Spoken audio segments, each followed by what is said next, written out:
اللہ نے ہمیں ایک نماز عطا فرما دی جس کو ہم آج صلاۃ التراویح کہتے ہیں. میرے نبی کے زمانے میں اسے قیام اللیل کہا جاتا تھا. اس لیے حضرت عائشہ رضی اللہ تعالیٰ عنہ کی روایت ہے جس سے 8 رکعت والے حضرات استدلال کرتے ہیں کہ رمضان اور غیر رمضان میں اس کو امام بخاری نے قیام اللیل کا ہی عنوان دیا ہے. آپ نے 11 رکعت سے زیادہ نماز نہیں پڑھی. ایک ضعیف روایت میں ہے کہ آپ نے 3 دن پڑھائی نماز. یہ تو صحیح روایت ہے. کتنی رکعت پڑھائی؟ تو ایک ضعیف روایت میں ہے کہ 20 رکعت پڑھائی. اچھا، ضعیف روایت سے عبادت ثابت نہیں ہو سکتی حکم شرعی. تو جب حضرت عمر رضی اللہ تعالیٰ عنہ نے سب کو، اب میرے نبی کے دور میں 3 دن کے بعد آپ تو آئے نہیں کہ کہیں فرض نہ ہو جائے، تو صحابہ اپنے طور پر قرآن سنتے تھے ٹولیوں میں. صدیقی دور میں 2 سال وہ فتنوں میں گزرا، تو اس میں بھی اسی طرح چلا کہ ٹولیوں میں ہوتے تھے. حضرت عمر رضی اللہ عنہ کے زمانے میں حکومت مضبوط ہو گئی، طاقتور ہو گئے. تو ابتدائی سالوں میں نہیں، چند سالوں کے بعد اب مسجد میں تشریف لائے تو لوگ اس طرح کوئی 4 ادھر 4 ادھر 5 ادھر 10 ادھر 20 ادھر، تو کہنے لگے ان کو ایک امام پہ جمع کر دیا جائے تو کتنا اچھا ہوگا. تو آپ نے سب کو اکٹھا کیا اور ابی بن کعب رضی اللہ تعالیٰ عنہ کو امام بنایا اور سب کو ایک نماز پہ جمع کر کے 20 رکعت کا حکم عطا فرمایا. تو حضرت عمر کا یہ عمل اس حدیث کو مضبوط کر دیتا ہے کہ چونکہ میرے نبی نے کہا علیکم بسنتی و سنت الخلفاء الراشدین من بعدی، کہ میری اور میرے خلفاء راشدین کی سنت پر مضبوطی سے عمل کرنا.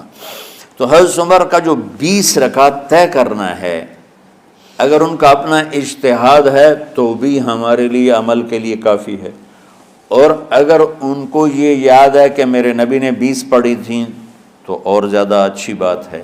لیکن بہرحال جو 8 پڑھتا ہے ہمارا اس پہ بھی کوئی اعتراض نہیں، چونکہ وہ بھی حدیث کے ساتھ بات کرتا ہے، اور باقی پوری امت 20 پڑھتی ہے ان پر بھی اعتراض نہیں. میں ایک جگہ سے گزر رہا تھا، نماز کا وقت ہو گیا، اہل حدیث کی مسجد تھی، میں وہاں نماز پڑھنے چلا گیا تو ایک بہت بڑا اشتہار لکھا ہوا تھا 20 تراویح ثابت کرنے والے کو 5 لاکھ روپے انعام.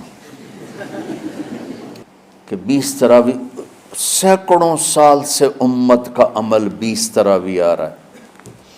تراویح کا نام جو پڑھا مجھے یوں لگتا ہے کہ اہل مکہ، یعنی اہل مکہ جو تھے نا، وہ 4 تراویح پڑھ کے ایک طواف کرتے تھے. تو وہ آرام کے لیے ہوتا، ترویحہ آرام، تھوڑی دیر کا آرام. تو 4 تراویح کے بعد ایک طواف کرتے تھے. وہ چھوٹا سا طواف 10 منٹ میں ختم ہو جاتا تھا، اور پھر 4 تراویح پڑھتے تھے، پھر طواف کرتے تھے، پھر 4 پڑھتے تھے، پھر طواف کرتے تھے.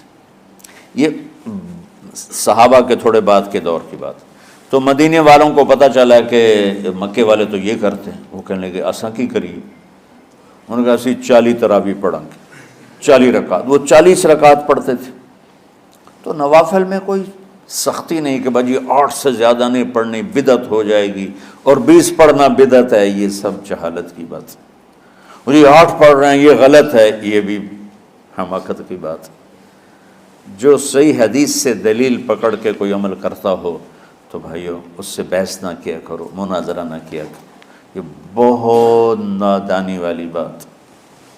اور امت کا خلق لاکھوں کروڑوں انسانوں کا ایک عمل پہ جمع ہونا، یہ بذات خود اس کی طاقت کی ایک دلیل. اور حرمین جب سے میرے رب نے حضرت عمر نے 20 رکعت شروع کی، آج تک وہاں بھی ساری مساجد میں 8 رکعت تراویح ہوتی ہے، لیکن حرمین کی مسجد میں 20 رکعت، ادھر بھی ادھر بھی. اور یہ جو وہ وہاں ختم قرآن پہ دعا نہیں مانگی جاتی، یہ کس کا عمل ہے؟ حضرت عثمان کا. حضرت عثمان نے اپنے دور خلافت میں تراویح پڑھانے والے سے کہا جب قرآن ختم کرو تو دعا کرنا. وہ کہنے لگے جی کیا دعا کروں؟ کہ جو تیرے دل میں آیا کرنا. تو ختم قرآن کی رات تراویح کی آخری رکعت میں من الجنت والناس کے بعد دعا کے لیے ہاتھ اٹھانا، یہ حضرت عثمان رضی اللہ تعالیٰ عنہ نے اس کو زندہ فرمایا۔ رمضان ماہ سخاوت، آپ کی زکوٰۃ بدلے زندگیاں۔